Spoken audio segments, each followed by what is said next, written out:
Hello friend, আজকে তোমাদের নিয়ে এসেছি পুরুলিয়াতে। পুরুলিয়ার মুখোশ গ্রাম চরিদা যার নাম। এখানে প্রত্যেকটা জায়গায় প্রত্যেকটা দোকানে দেখো সব এই মুখোশগুলো তৈরি হয়। এটা এই জন্যই মুখোশ গ্রাম নামে পরিচিত। প্রত্যেকটা মানে রাস্তার দু সাইডে শুধু এই মুখোশেরই দোকান। এরা মুখোশ নিজেরাই বানায়।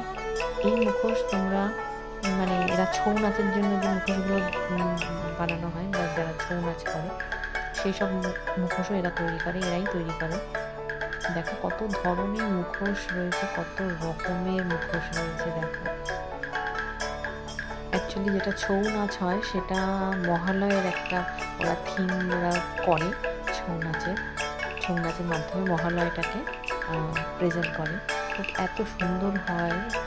আমাদের এইসব জিনিসগুলো তো এখন প্রায় লুপ্ত, কিন্তু এরা যে এখনও সেই পুরোনো জিনিসটা এদের মুখোশের মাধ্যমে বলো, এদের হাতের কাজের মাধ্যমে বলো, একটা ধরে রেখেছে। তো এই জন্য এদেরকে অসংখ্য ধন্যবাদ যে ওরা এইটা থেকে হয়তো খুবই সামান্য কিছু উপার্জন করে, কিন্তু তবুও যে এরা প্রত্যেকে এই পেশার সাথে যুক্ত আছে।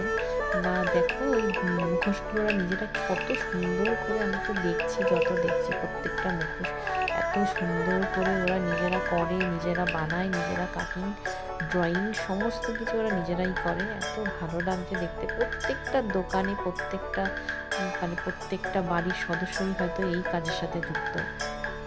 দেখো প্রতিটা দোকানে এত সুন্দরভাবে সব মুখোশগুলো সাজানো আছে যে চোখ জুড়িয়ে যাচ্ছে। এত মুখোশ দেখে মনে হচ্ছে কোনটা ছেড়ে কোনটা নেব। কাছাকাছি থাকলে হয়তো অনেক নিয়ে আসা যেত। তো সবাইকে, বন্ধু বান্ধব, আপনারা সবাইকে গিফটও করতে পারবেন।